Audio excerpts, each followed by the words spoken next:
السلام عليكم ورحمة الله وبركاته. عاملين ايه يا اخواتي؟ كويسين؟ الحمد لله. هحكي لكم قصة حصلت لي انا واصحابي في محافظة الغربية، بالتحديد في طنطا. الجو كان برد والدنيا كانت ضلمة خالص.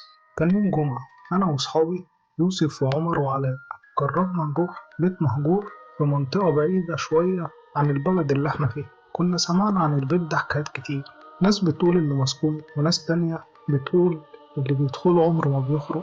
بس كالعادة الفضول، دماغنا قالت يلا نروح ونجرب، أكيد كل ده هزار وخرافات. وصلنا هناك حوالي الساعة 11 بالليل.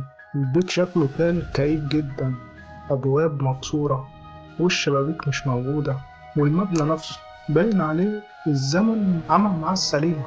المهم دخلنا واحنا بنضحك ونهزر، بس كل خطوة كنا بنخطيها جوه الضحك كان بيقل والسكوت كان بيزيد. أول حاجة خدنا بالنا منها إن المكان ساقعة بزيادة عن اللزوم، مش ساقعة عادية، لأ دي ساقعة بتوصل لعضك. دخلنا أوضة كان فيها تراب قديم وريحة معفنة غريبة. يوسف قال لي أنا حاسس إن في حد بيراقبني. ضحكت وقلت له أنت بتتفرج على أفلام كتير يا يوسف صح؟ بس بعد كده بدأنا نسمع صوت خطوات فوقينا. طبعا البيت مفهوش دور تاني، فإزاي في حد بيمشي فوق؟ بصينا لبعض وسكتنا، وعمر قال أكيد في قطة أو حاجة يا جدعان.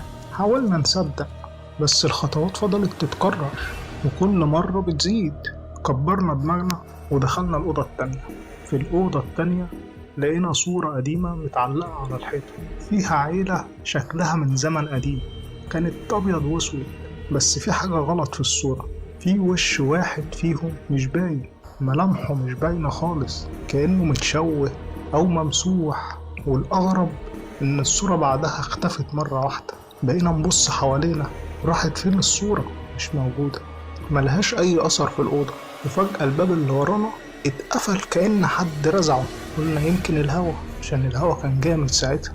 بس اللي حصل بعدها خلانا نتأكد إننا مش لوحدنا. سمعنا صوت نفس، حرفيا صوت حد بيتنفس معانا في الأوضة. بصينا حوالينا بس مفيش حد، والهوا بقى تقيل كأنك بتحاول تتنفس جوه مية وانتش عارف تتنفس. وبعدها حصلت الكارثة، علاء اختفى من وسطنا. كان واقف معانا واحنا بنعد الخطوات وبنحاول نخرج من الأوضة. فجأة مشينا شوية وبصينا ورانا على علاء، بس ما كانش ورانا وما رجعش. ما احنا قلنا اللي هو راح في حتة ولا حاجة، ما هو مش طبيعي انه يختفي. نادينا عليه وما ردش. دورنا عليه في كل الأوض، في كل مكان ممكن ندور فيه، بس كأن الأرض انشقت وبلعته. لقينا موبايله واقع على الأرض بيفتح وبيقفل لوحده، وكان مفتوح على الكاميرا. ولما فتحنا الاستوديو لقينا آخر صورة مصورها كانت صورة لوش بني آدم، بس مش وش علاء، ده وش غريب وعينه كانت سودة. يوسف بدأ ينهار ويعيط، وعمر بيحاول يهديه، وأنا بقيت حاسس إني لازم أعرف فيه إيه. دخلت أوضة شكلها كان مكتب قديم، لقيت ترابيزة، على الترابيزة لقيت دفتر قديم جدا وصفحاته متصفرة ومتاكلة، آثار الزمن يعني، مش حد قاطعها ولا حاجة.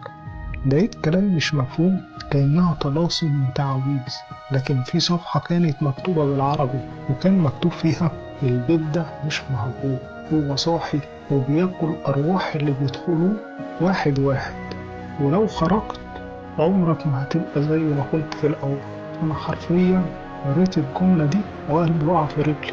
بدأت أحس إني بتخنق، كأن في حد ماسك رقبتي وبيخنق من غير ما أشوفه. ووش يوسف بدأ يتغير، كان بيبصلي بس مش بنظرة خوف، بنظرة فاضية كأنه ما بقاش موجود أصلا. عمر صرخ وقال يلا يا جماعة نمشي بسرعة قبل ما نتسحب احنا كمان. وفعلا جرينا، بس كل ممر في البيت بنجري فيه بيتكرر، كأنك بتلف بدايرة في نفس الأوضة، نفس الصورة، نفس السرير، وكل حاجة بتغير تفاصيلها. كل مرة بنرجع، في مرة رجعنا لقينا صورتنا متعلقة على الحيطة، احنا الأربعة، احنا الأربعة في الصورة، بس وشوشنا كانت سودة. يوسف وقع على الأرض وبدأ يتحرك كأنها تشنجات وبيهمهم بكلام غريب. عمر حاول يشيله بس حاجة شدته ورزعته في الحيطة. أنا كنت واقف مش قادر أتحرك، رجليا كانت متمسمرة. وفجأة كل حاجة سكتت، البيت بقى هادي بطريقة غريبة.